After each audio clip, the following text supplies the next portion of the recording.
Hitung ya. Ya.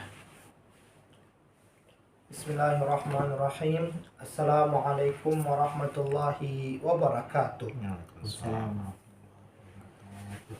Alhamdulillahirabbil alamin. Allahumma shalli ala sayyidina Muhammad wa ala alihi wa sahbihi ajma'in. Amma ba'du.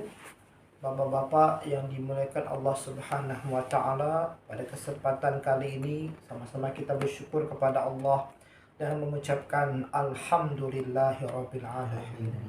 Salawat beriring salam sama-sama kita haturkan kepada junjungan kita Nabi Muhammad sallallahu alaihi wasallam.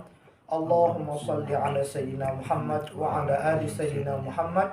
Mudah-mudahan kita semua dan keluarga kita termasuk orang-orang yang mendapatkan syafaat beliau di hari kiamat. Amin ya rabbal alamin. Bapak-bapak yang berbahagia, Allah Subhanahu wa taala memberikan kemuliaan pada umat ini adalah dengan diturunkannya Al-Qur'an. Yang mana Al-Quran ini diwahyukan kepada baginda Sayyiduna Muhammad sallallahu alaihi wasallam, yang mana kita bisa rasakan mukjizat Al-Quran, keajaiban-keajaiban yang ada dalam Al-Quran, informasi-informasi yang menambah keimanan, ketakwaan kita kepada Allah Subhanahu wa taala. Dan juga yang tak kalah terpenting adalah membacanya bernilai ibadah. Amalan-amalan ibadah biasanya didahului dengan niat ataupun rukun syarat sebagaimana sholat, puasa, zakat, haji, ibadah-ibadah wajib lainnya. Tapi ada juga ibadah-ibadah sunnah yang mulia di sisi Allah Subhanahu wa taala, dan yang paling afdal di antara ibadah-ibadah sunnah itu adalah membaca Al-Qur'an. Bahkan Nabi pun menegaskan afdalul ibadati ummati tilawatul Qur'an. Ibadah sunnah yang afdal dikerjakan oleh umatku adalah membaca kitab suci Al-Qur'an.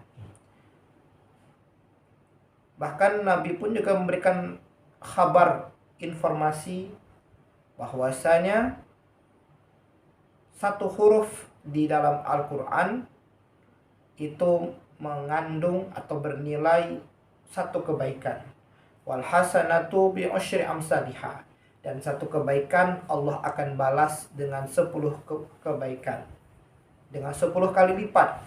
La aqulu alif lam min harfun, aku tak bilang alif lam itu satu huruf, walakin alif harfun, walamun harfun, wa mimun harfun. Tapi alif satu huruf, lam satu huruf, dan mim satu huruf. Di balik fadilah kita membaca Al-Quran, Allah pun juga mengingatkan akan pentingnya mentadabbur, merenungi, menggunakan akal fikiran kita sesuai dengan tuntunan Al-Quran dan hadis dan petunjuk para ulama untuk memahami pesan-pesan yang ada dalam Al-Quran. Salah satunya, Bapak-Bapak sekalian, adalah setiap manusia, setiap makhluk yang bernyawa, yang mana mereka ini mengalami rasa bersemangat dan juga ada rasa letih karena bekerja setiap hari. Dan ketika mereka merasa letih, harus ada yang namanya istirahat. Wa ja'alna an-nahara ma'asya. Kami jadikan siang hari untuk mencari nafkah. Wa ja'alna al-laila libasa. Dan kami jadikan malam untuk istirahat. Itu sunnatullah yang Allah Subhanahu wa taala gariskan kepada umat manusia. Siang hari mereka bekerja mencari nafkah untuk keluarga mereka, untuk diri mereka sendiri, dan malam hari umumnya manusia istirahat karena lelah dari bekerja setiap hari. Tapi di balik istirahat itu, Bapak-bapak sekalian, ternyata istirahat yang kita lakukan setiap malam itu adalah semisal atau serupa dengan kematian yang akan menjumpai kita pada saat waktu ajal datang. Karena Allah Subhanahu wa taala menjelaskan dalam Al-Quran surah Az-Zumar ayat 42, Allah Subhanahu wa taala berfirman, Allahu yatawaffal anfus hina mautiha wallati lam tamut fi manamiha. Allah yang memegang nyawa, yang mewafatkan jiwa-jiwa hina mautiha, ketika dia datang, ketika ajalnya datang. Idza jaa ajaluhum la yastakhiruna sa'atan wa la yastaqdimun. Jika ajal mereka sudah datang, maka tidak bisa dimajukan dan juga tak bisa diundurkan satu detik. Tapi wallati lam tamut fi manamiha, ada juga jiwa yang Allah tak ambil. Artinya apa? Ketika mereka terlepas daripada tubuh kita, Allah balikkan lagi ketika kita akan bangun tidur. Maka ada dua riwayat tentang doa bangun tidur ini, Bapak-bapak sekalian. Yang pertama, yang paling mudah, yang paling sering kita ucapkan, Alhamdulillahillazi ahyana ba'da ma amatana wa ilaihin nusyur. Alhamdulillah, segala puji bagi Allah, allazi ahyana, yang telah menghidupkan kami, ba'da ma amatana, setelah mematikan kami, wa ilaihin nusyur, dan kepadanya lah kami akan kembali. Dan versi yang kedua juga mempunyai konteks yang mirip, cuman sedikit lebih panjang.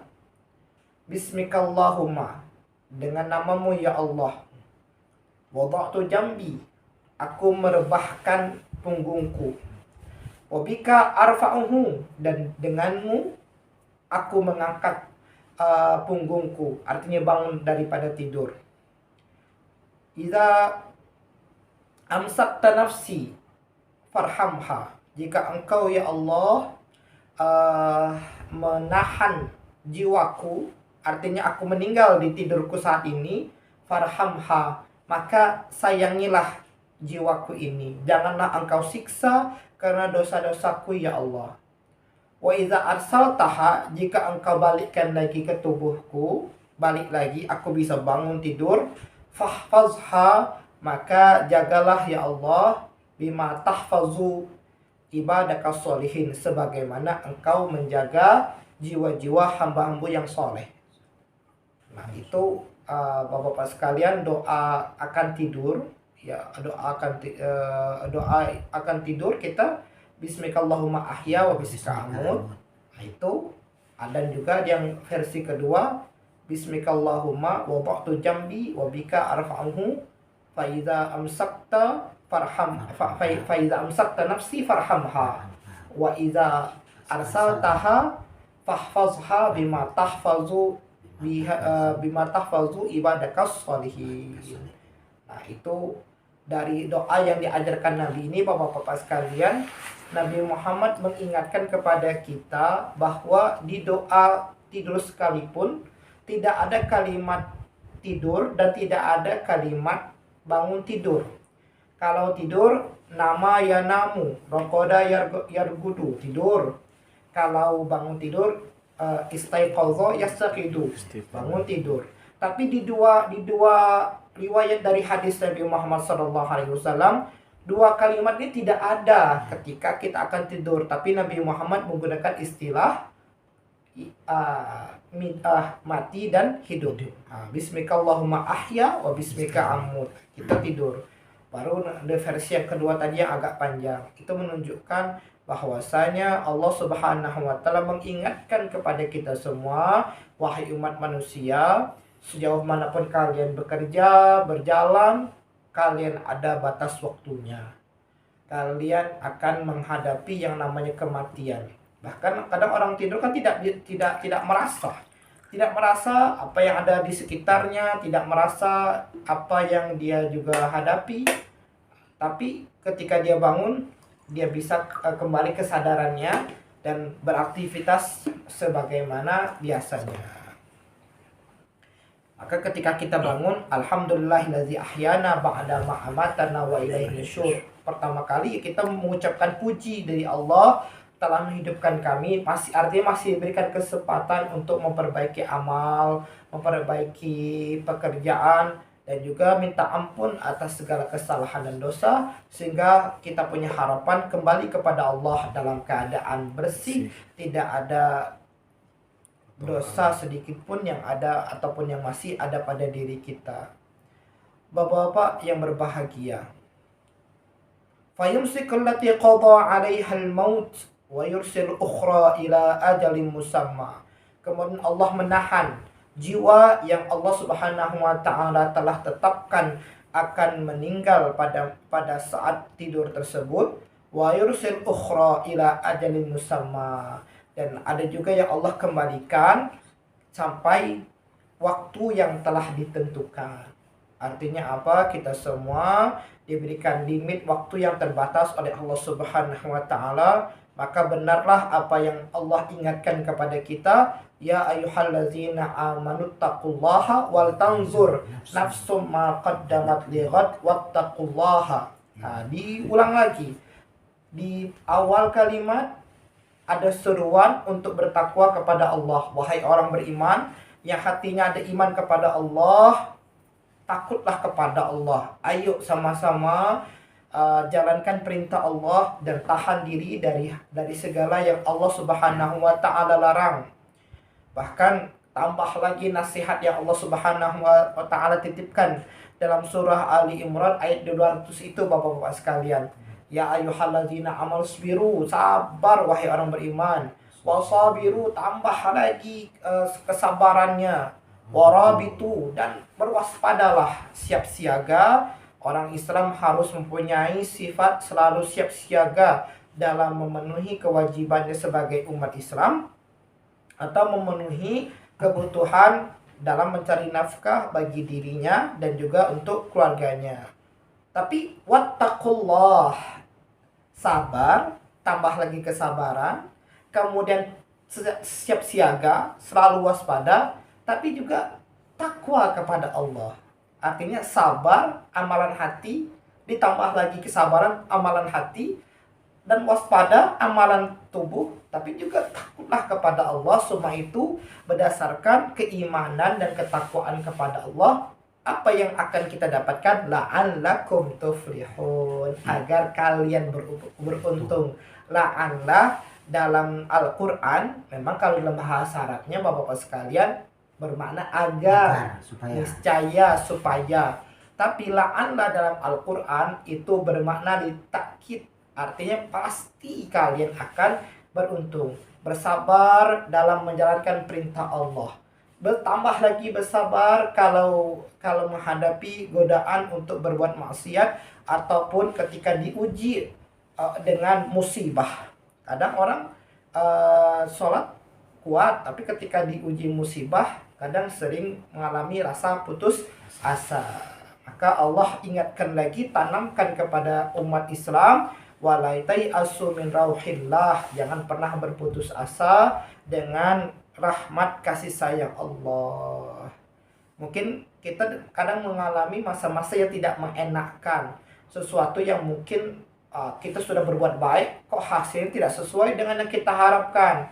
Kalau orangnya tidak ada imannya, Bapak Ibu sekalian, dia akan merasa, percuma aku berbuat baik, hasilnya seperti ini.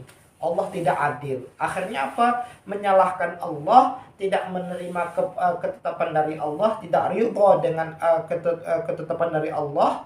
Maka ini akan menjauhkan dia daripada rahmat Allah Subhanahu wa ta'ala. Banyak kasusnya, Bapak-bapak sekalian. Tak terima dengan ketetapan Allah, berubah menjadi orang yang malas ibadah, bahkan cenderung menjadi orang-orang yang agnostik, bahkan ateis. Nauzubillah min zalik. Seakan-akan Allah tuh tidak ada, seakan-akan Allah tuh hanya khayalan saja, padahal dianya yang kecewa, dianya yang tidak menerima, tidak ikhlas menerima ketetapan dari Allah Subhanahu wa ta'ala. Padahal kita dalam kehidupan ini pasti diuji. Kalau orang beriman pasti akan betul-betul menghadapinya dengan keimanan dan kesabaran, karena itu perintah Allah Subhanahu wa ta'ala. Yang membuat kita ini, Bapak sekalian, kembali sadar, kembali kuat lagi, dan mempunyai harapan besar lagi, optimis kita meningkat ketika kita semuanya menyandarkan kepada Allah Subhanahu wa taala. Alladzina idza asabatuhum musibah qalu inna lillahi wa inna ilaihi raji'un. Jika ada ditimpa musibah, ayo ucapkan inna lillahi wa inna ilaihi raji'un. Kalimat ini bukan kalimat ketika ada orang meninggal saja, tidak. Ini maknanya lebih luas. Ini adalah pengakuan tauhid, keyakinan kepada Allah. Innalillah, sesungguhnya kami bersaksi kami ini milik Allah. Wajah, anggota tubuh, pangkat, jabatan, semuanya ini adalah milik Allah. Wa inna ilaihi raji'un, dan kepada Allah lah kami akan kembali. Kalau kita sudah mengingat seperti itu, dalam surah Al-Baqarah Allah juga berikan solusinya. Wasta'inu bis-sabri was-shalah. Mintalah pertolongan kepada Allah dengan sabar, amalan hati ini. Ketika taat ibadah, amalan hati ini harus sabar. Sabar ketika menjalani ibadah. Sabar ketika diuji dengan musibah. Sabar ketika dia dalam menjaga diri dari hal-hal yang dimurkai oleh Allah Subhanahu wa taala. Wassalah, kemudian dirikanlah salat sebagai penguat agar kita semua diberikan kekuatan hidayah dalam mencari solusi keluar dari segala permasalahan hidup yang tengah kita hadapi. Maka benarlah kata Allah Subhanahu wa taala, "Wa may yattaqillaha yaj'al lahu makhraja." Siapa orang yang takut kepada Allah, dia taat menjalankan perintah Allah, jauh dia daripada apa yang Allah Subhanahu wa taala larang, yaj'al lahu makhraja. Allah kasih solusi rumah tangga menjadi keluarga yang damai, tidak ada perselisihan, tidak ada pertengkaran, keluarga yang sakinah, mawaddah warahmah. Solusi dalam perekonomian, dapat pekerjaan yang halal, cukup untuk kebutuhan sehari-hari. Kemudian masalah sosial, rukun dengan tetangga, rukun dengan sahabat, tidak ada rasa dendam, tidak ada rasa benci. Jadi ketika keluar dari rumah senang hati, ketika balik ke rumah senang hati, pekerjaan ada, kebutuhan semua dicukupkan oleh Allah Subhanahu wa taala. Mungkin tidak berlebihan yang Allah kasih, tapi cukup untuk memenuhi kebutuhan pribadi dan juga keluarga, sehingga merasa bertambah syukur lagi, bertambah motivasi lagi untuk mendekatkan diri kepada Allah Subhanahu wa taala. Ini sebenarnya yang harus diketahui oleh seluruh umat Islam, bahwasanya dengan bersabar dan bertawakal kepada Allah Subhanahu wa taala serta dibuktikan dengan sholat, insya Allah segala permasalahan hidup yang kita tengah hadapi akan diberikan pertolongan oleh Allah Subhanahu wa taala. Jadi bapak-bapak, kalau misalnya masalah itu belum selesai, itu berarti mungkin kitanya kurang sabar. Kita lanjut sholat nih Pak, tapi kenapa masalah ini tak selesai-selesai? Mungkin sabarnya yang kurang. Atau kita sabar, tapi sholatnya tak beres. Nah, jadi harus ada dua yang harus kita bekal. Sabar dan juga mendirikan sholat. Bapak-bapak yang berbahagia, bahkan dalam kita merenungi surah Al-Fatihah, ada di situ percakapan. Sebenarnya Al-Quran surah Al-Fatihah itu Bapak sekali itu percakapan dengan Allah, yang mana dimasukkan, diposisikan sebagai rukun sholat. Tak sah sholat kita kalau tidak membaca Al-Fatihah. Maka ketika seorang hamba mengatakan dalam sholatnya, Alhamdulillahirabbil alamin, segala puji bagi Allah Tuhan semesta alam, maka Allah pun menjawab. Allah menjawab bacaan hamba tersebut, hamadani abdi, hambaku telah memujiku. Ar-Rahmanir Rahim, Maha Pengasih lagi Maha Penyayang. Asna alayya abdi, hambaku telah memuji juga. Sama hamad sama sana artinya sama, memuji. Maliki yaumiddin, Tuhan pada hari pembalasan. Artinya dan Allah juga membalas ketika kita membaca Malik Yaumiddin, Allah balas ucapan kita, majadani abdi, hambaku telah mengagungkanku. Setelah kita memuji Allah Subhanahu wa taala, kita minta iyyaka na'budu wa iyyaka nasta'in. Ya Allah, hanya kepada Engkaulah kami menyembah dan hanya kepada Engkaulah kami minta pertolongan. Maka antara surah Al-Fatihah dengan surah Al-Baqarah ini ada korelasi hubungan, bahwasanya Allah perintahkan kita ketika minta tolong dengan sabar dan sholat. Dan di surah Al-Fatihah ada juga kalimat iyyaka na'budu, ya Allah kepada Engkau aku menyembah, kami menyembah, dan kepada Engkau kami minta pertolongan. Allah pun menjawab, hadza baini wa baina abdi, ini antaraku dan antara hambaku, wali abdi masa'al, dan bagi hambaku apa yang dia minta. Apa yang kita minta? Ihdinas siratal mustaqim, minta jalan solusi, jalan petunjuk, diistiqomahkan dalam beribadah, taat kepada Allah. Dan kalau misalnya ada mengalami permasalahan, Allah kasih jalan bagaimana menyelesaikan permasalahan hidup yang tengah kita hadapi. Siratal ladzina an'amta 'alaihim ghairil maghdubi 'alaihim waladdallin. Jalan yang orang yang Engkau berikan nikmat kepada mereka, bukan orang yang Engkau murkai, dan juga bukan jalan orang-orang yang Engkau yang tersesat dari jalan-Mu, ya Allah. Artinya apa? Dalam hidup ini kita minta petunjuk dari Allah. Salah satu yang menjadi wasilah kita semua adalah dengan bersabar dan mendirikan sholat. Artinya apa? Ikhlas menerima segala ujian dari Allah, yang mana sebenarnya melatih mental kita menjadi pribadi yang lebih kuat lagi, lebih waspada lagi, lebih siaga lagi. Maka kan ada pepatah ataupun ungkapan orang-orang terdahulu, laut yang tenang tidak melahirkan pelaut yang tangguh. Kalau laut itu cuman tenang, tak ada kisah apa para pelaut yang tangguh. Justru karena ada badai, karena ini masing-masing memperkuat armada sendiri, sehingga muncullah kisah-kisah para pelaut yang tangguh dengan armadanya yang sangat luar biasa. Kalau tenang apa nih, orang pakai sampan dari zaman dulu sampai sekarang kan orang pakai sampan, tidak ada perkembangan teknologi. Karena apa? Tidak ada tantangan. Justru dengan adanya challenge, adanya ujian, membuat manusia lebih tangguh lagi, lebih kreatif lagi untuk mencari solusi dari permasalahan hidup yang dihadapi.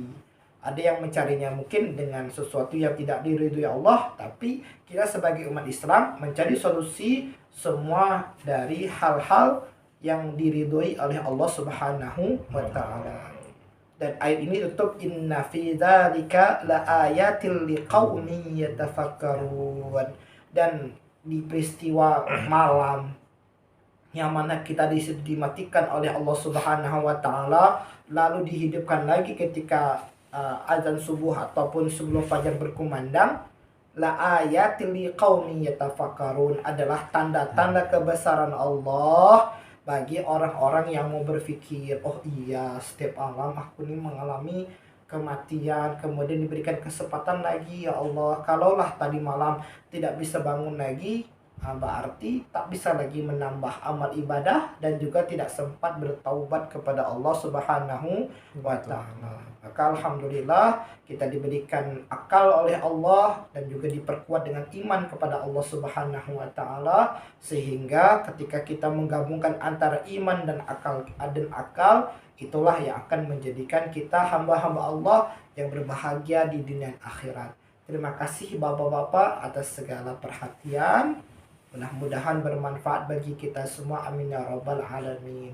Wassalamualaikum warahmatullahi wabarakatuh. Waalaikumsalam warahmatullahi wabarakatuh.